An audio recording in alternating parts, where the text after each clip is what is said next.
Bapak Ibu Saudara yang dikasihi Tuhan, damai sejahtera dari Tuhan Yesus Kristus menyertai Bapak Ibu Saudara sekalian.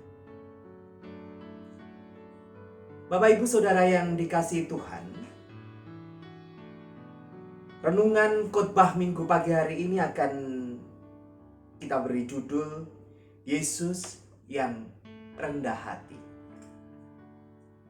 Alkisah, ada seorang suami istri yang selalu sarapan pagi bersama. Ruang makan mereka memiliki sebuah jendela kaca yang besar dan menghadap pada jemuran tetangganya. Setiap pagi istri ini selalu mengatakan demikian kepada suaminya. Seharusnya seseorang mengajarkan perempuan itu untuk belajar mencuci dengan bersih. Coba lihat, jemurannya tampak masih kotor sekali.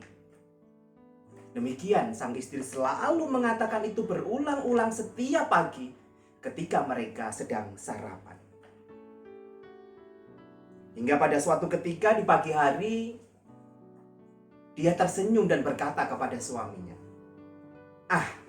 akhirnya ada juga yang mengajarinya mencuci dengan bersih. Terlihat bersih bukan?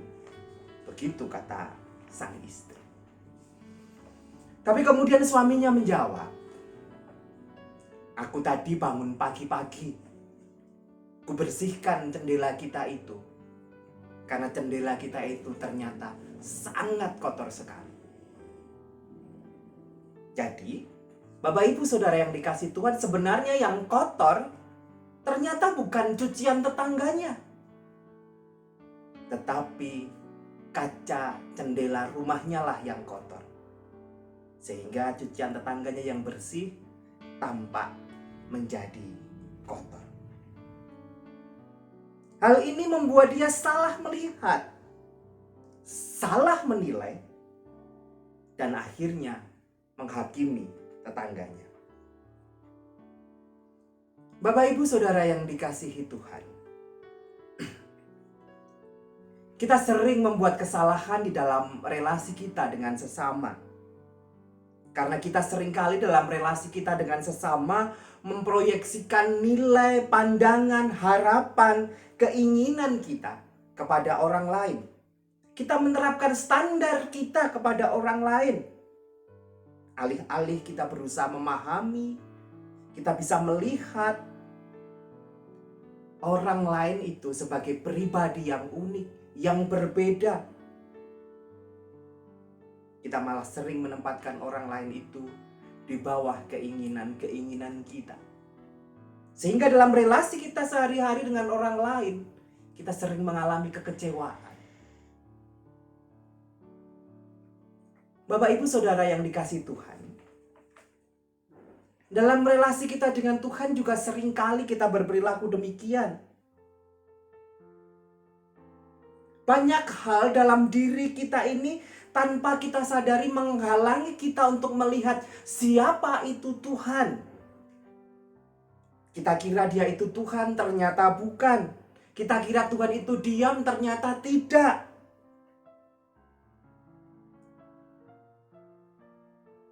Kita lebih sering disibukkan dengan pemikiran-pemikiran kita, keinginan-keinginan kita. Sehingga seringkali kita menempatkan Tuhan pada posisi berkewajiban, berperilaku seperti keinginan kita. Bukannya kita menundukkan keinginan kita kepada kehendak Tuhan. Bapak Ibu Saudara yang dikasihi Tuhan, minggu ini gereja memasuki Minggu Palma. Bacaan kita Injil pagi hari ini yang diambil dari Matius 21 ayat 1 sampai dengan 11. Menceritakan tentang peristiwa masuknya Tuhan Yesus ke Yerusalem. Dan peristiwa ini sebenarnya juga dilatar belakangi kesalahpahaman juga Bagaimana orang-orang Yahudi yang ada di Yerusalem menyalahpahami siapa Yesus. Dan sebagai apa dia datang dan masuk ke Yerusalem. Bahkan menyalahpahami Yesus secara keseluruhan di dalam kerangka tugas mesianik yang diemban oleh Kristus.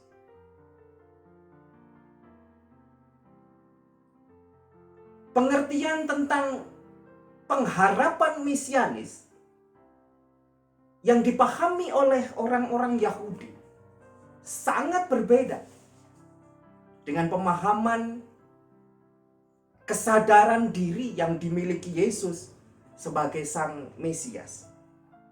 Orang Yahudi memahami bahwa mesianis ini akan digenapi dalam diri seorang raja duniawi yang akan membebaskan mereka dari penjajahan Romawi.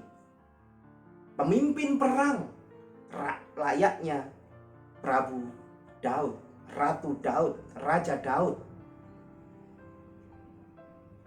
Tetapi bagi Yesus, pemenuhan, penggenapan mesianis itu ada di dalam menyatakan dirinya sebagai raja yang menyebut dosa manusia melalui sengsara di kayu salib. Ketika Yesus memasuki Yerusalem, orang-orang Yahudi sedang merayakan hari raya Paskah. Sehingga saat itu di Yerusalem dipenuhi dengan sekian ratus ribu orang. Begitu banyak orang sesak menjejali Yerusalem. Pemerintah Romawi 30 tahun kemudian dari peristiwa Yesus ini pernah mengadakan sensus, meneliti tentang jumlah kambing yang dikorbankan di dalam perayaan Paskah Yahudi ini. Dan mereka mencatat kurang lebih 250 ribu kambing dikorbankan.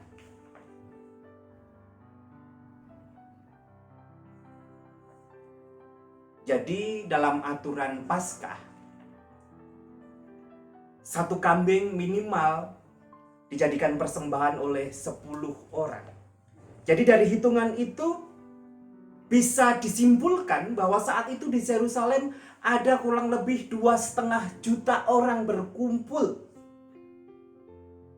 untuk merayakan Paskah. Mungkin suasananya mirip dengan mudik lebaran di Indonesia ini. Walaupun sekarang ini kita ada dalam keprihatinan, kita berharap mudik bisa diatur sedemikian rupa sehingga tidak semakin memperparah situasi kondisi penyebaran COVID-19 yang sedang menjadi pergumulan kita bersama. Jadi saat itu memang Yerusalem penuh sekali. Dan menarik, Yesus memang sengaja memilih waktu perayaan Paskah itu untuk memasuki Yerusalem. Jadi gambaran ceritanya memang sebuah cerita yang begitu dramatik terjadi ketika Yesus memasuki Yerusalem. Waktu kelihatannya sesuatu yang krusial bagi Yesus. Waktu sangat diperhatikan secara presisi oleh Yesus. Kapan, di mana, dan bagaimana dia melakukan pelayanannya. Masih teringat bagi kita ketika Yesus diminta oleh ibunya menolong perjamuan di Kana yang kehabisan anggur. Yesus mengatakan, "Apa maumu, waktuku belum tiba." Walaupun pada akhirnya oleh belas kasihan Yesus menolong mereka. Juga minggu kemarin ketika diceritakan tentang Yesus yang menolong membangkitkan Lazarus, Yesus sengaja menunda waktu kedatangannya 2 hari supaya waktunya tepat. Kemudian seringkali ketika melakukan mujizat, Yesus mengatakan, jangan engkau ceritakan kepada orang-orang. Karena bagi Yesus waktunya memang belum tepat, waktunya belum datang. Dan ternyata saat Paskah lah, perayaan Paskah Yahudi, Yesus merasa waktunya sudah tepat. Sehingga dia memilih waktu itu untuk memasuki Yerusalem, untuk menyatakan siapa dirinya sebagai penggenapan mesianis yang ditulis oleh para nabi.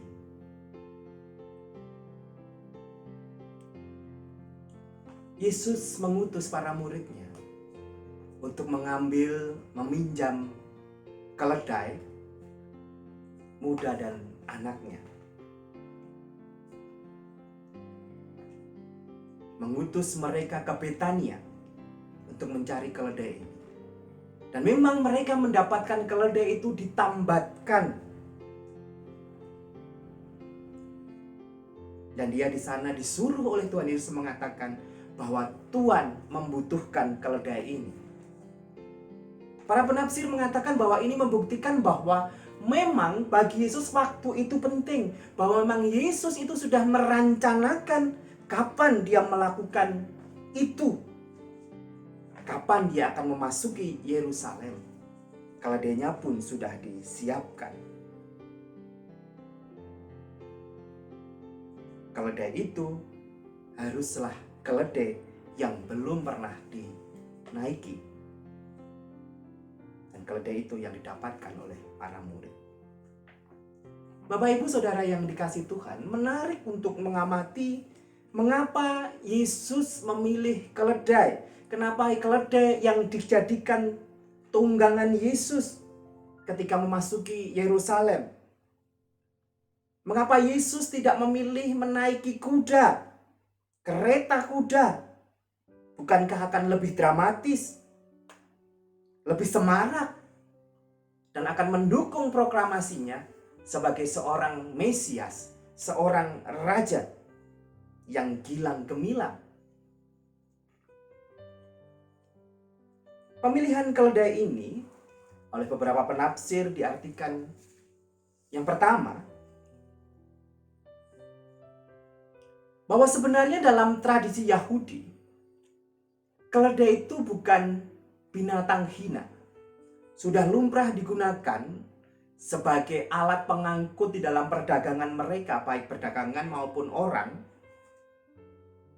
Tetapi keledai ini juga sering dinaiki oleh raja, pemimpin, dan nabi.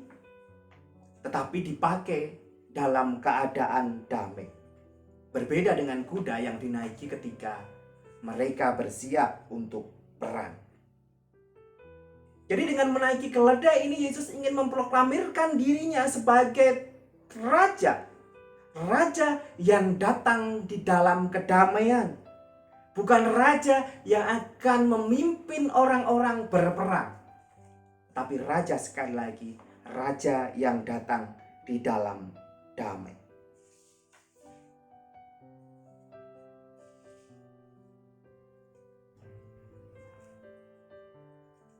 Dengan menaiki keledai ini juga menunjukkan bahwa Yesus datang dalam kerendah hatian.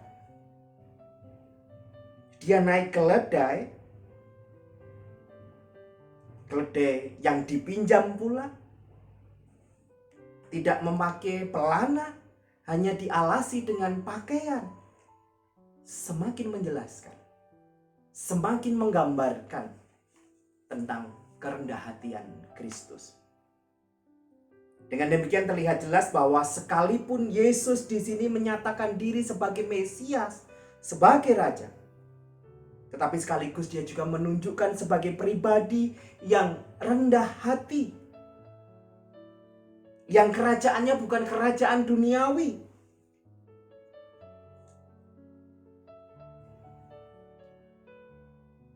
Bapak Ibu Saudara yang dikasihi Tuhan,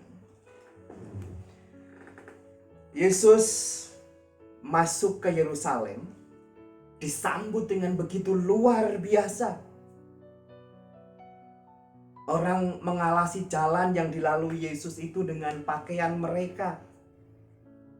Mereka melambai-lambaikan daun palem. Bapak Ibu Saudara yang dikasihi Tuhan, tradisi ini juga dilakukan oleh orang-orang Israel zaman dahulu ketika menyambut Makabe yang perkasa, di mana Makabe berhasil memulihkan kemurnian bait suci, mengembalikan kejayaan bait suci, merebutnya dari tangan penjajah. Ketika mereka pulang dari kemenangan peperangan yang gilang gemilang itu, orang-orang Israel menyambutnya di pinggir jalan dengan mengeluh-elukannya, dengan melambai-lambaikan daun palem. Di sini juga akan gambarkan bagaimana Yesus juga disambut sebagai seorang raja, sebagai seorang pejuang, dengan mengatakan, "Hosana bagi anak Daud, diberkati dia yang datang dalam nama Tuhan, Hosana di tempat yang maha tinggi." Kata diberkati dia yang datang di dalam Tuhan sebenarnya adalah kata sambutan yang umum diberikan kepada para pesiarah yang datang di dalam masa Paskah itu. Karena memang ini sambutan selamat datang kepada mereka.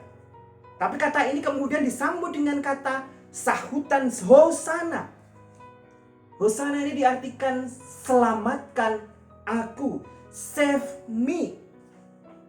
Selamatkan aku, tolong aku. Dan diberi keterangan waktu segera, sekarang ini. Jadi sebenarnya kata Hosana ini adalah tangisan dari rakyat Yerusalem untuk mohon dibebaskan yang dialamatkan kepada rajanya.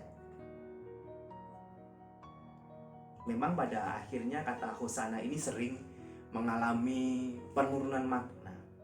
Hosana hanya merupakan bagian dari salam, sambutan, seperti ketika kita mengatakan selamat datang, selamat pagi, begitu. Tetapi Hosana ini sebenarnya adalah teriakan perminta tolong bagi orang-orang Israel yang membutuhkan pembebasan yang dialamatkan bagi rajanya.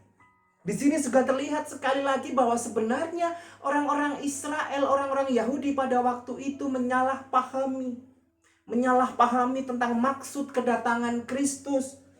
Bahwa Kristus datang sebagai Raja Damai. Tapi mereka membayangkan Yesus adalah seperti Raja Daud yang akan memimpin mereka berperang, memenangkan mereka atas penjajahan Romawi.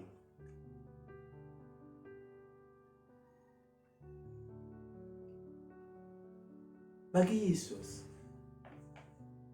ketika dia memasuki Yerusalem, sebenarnya adalah sebuah proklamasi tentang tugasnya, bahwa dia akan mengikuti, melakukan kehendak Bapanya. Mati untuk menebus dosa manusia. Senada dengan pemahaman Paulus yang mengatakan, "Hendaklah kamu dalam hidupmu bersama menaruh pikiran dan perasaan yang terdapat juga di dalam Kristus Yesus, yang walaupun dalam rupa Allah, tidak menganggap kesetaraan dengan Allah itu sebagai milik yang harus dipertahankan, melainkan telah mengosongkan dirinya untuk mengambil rupa seorang hamba, menjadi sama dengan manusia, dan dalam keadaan sebagai manusia, ia telah merendahkan dirinya dan taat sampai mati, bahkan mati di kayu salib." Ini sekali lagi menggambarkan pemahaman Paulus yang sebangun, yang sama dengan pemahaman Kristus akan dirinya. Bahwa meskipun dia adalah Allah sendiri, Tapi dia tidak mempertahankan itu sebagai milik yang harus dipertahankan.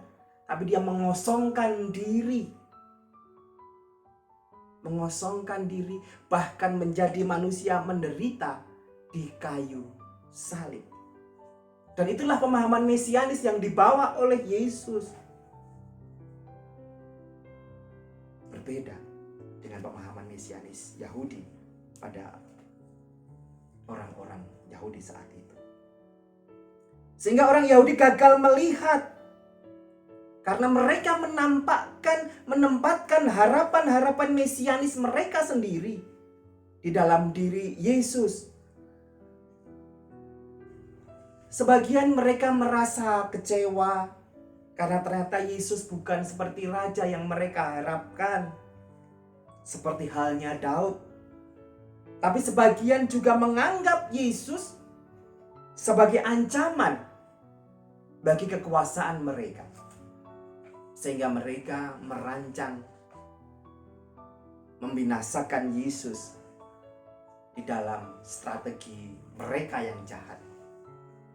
Menghukum Yesus di kayu salib. Bapak Ibu Saudara yang dikasihi Tuhan, demikianlah kesalahpahaman terjadi ketika kita tidak mau membuka diri, tidak mau melihat, tidak mau mendengar dengan baik.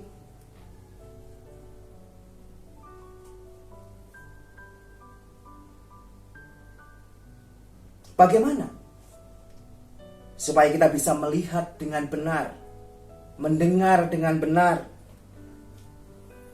Yaitu kita harus memiliki kerendah hatian, kesediaan untuk melepas ego kita, harapan-harapan pribadi kita, keinginan-keinginan pribadi kita, kepentingan-kepentingan pribadi kita. Mau menjadikan orang lain sebagai pribadi yang penting juga. Penting untuk dilihat, penting untuk didengar. Sehingga tidak berpusat pada diri sendiri.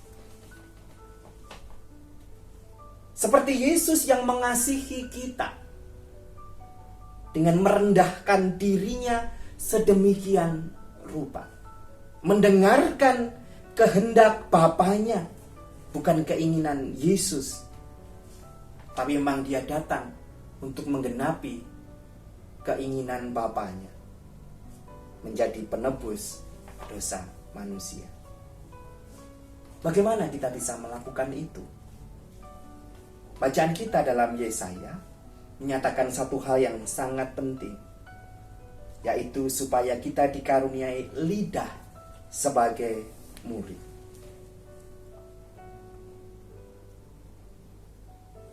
Yesaya 50 ayat 4 sampai dengan 6. Tuhan Allah telah memberikan kepadaku lidah seorang murid, supaya dengan perkataan aku dapat memberi semangat baru kepada orang yang letih lesu. Setiap pagi ia mempertajam pendengaranku untuk mendengar seperti seorang murid. Tuhan Allah telah membuka telingaku, dan aku tidak memberontak, tidak berpaling ke belakang. Aku memberi punggungku kepada orang-orang yang memukul aku, dan pipiku kepada orang-orang yang mencabut janggutku. Aku tidak menyembunyikan mukaku ketika aku dinodai dan diludahi. Yesaya menyerahkan hidupnya kepada Allah dengan memohon dikaruniai sebagai seorang murid, lidah dan pendengaran seorang murid yang selalu mau belajar, selalu mendengarkan, dan selalu mengucapkan apa yang dikatakan oleh gurunya, sehingga dia mampu berperilaku, tidak mementingkan diri sendiri, taat kepada kehendak Allahnya. Aku memberikan punggungku kepada orang yang memukul aku, dan pipiku kepada orang yang mencabut janggutku. Aku tidak menyembunyikan mukaku ketika aku dinodai dan diludahi. Jadi, ketika kita mau memohon di hadapan Tuhan, merendahkan diri kita di hadapan Tuhan, memohon dikaruniai pendengaran dan lidah seorang murid. Di situ kita akan mampu rendah hati. Kemudian yang kedua, Paulus di dalam Filipi 2 ayat 5 mengatakan, hendaknya kamu dalam hidupmu bersama menaruh pikiran dan perasaan yang terdapat juga dalam Kristus. Sekali lagi ayat ini saya baca. Artinya ketika kita mau merendahkan diri, bagaimana supaya kita bisa merendahkan diri? Yaitu ketika kita mau meletakkan pikiran dan perasaan Kristus di dalam hidup kita. Oleh karena itu Bapak Ibu Saudara yang dikasihi Tuhan, mari kita memohon kerendahan hatian dari Tuhan, supaya kita dikarunia lidah, dikarunia pendengaran seperti murid.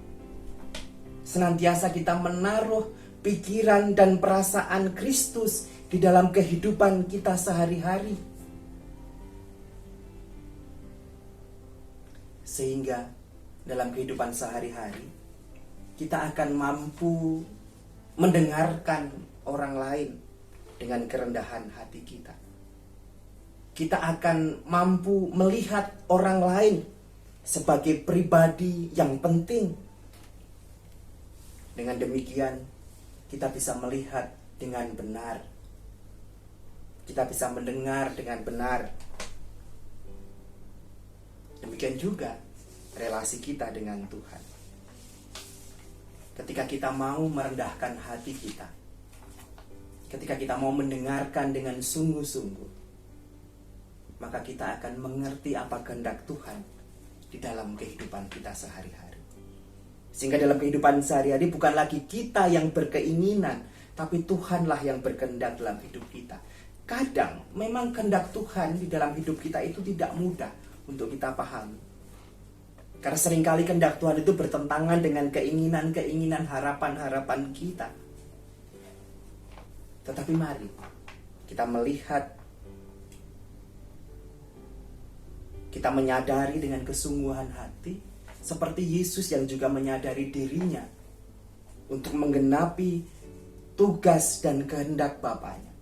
Maka kita sebenarnya juga hidup dalam rancangan Allah. Hidup untuk melakukan kehendak Bapa di surga, sehingga kemuliaannya boleh terpancar melalui kehidupan kita. Sekarang ini Bapak Ibu, dalam situasi yang begitu mencekam dengan keberadaan virus corona ini, kita itu begitu mudah disalahpahamkan dengan berita-berita yang tidak benar, yang seringkali malah tidak menginformasi dengan benar, tetapi malah memberikan ancaman dan ketakutan yang semakin bertambah.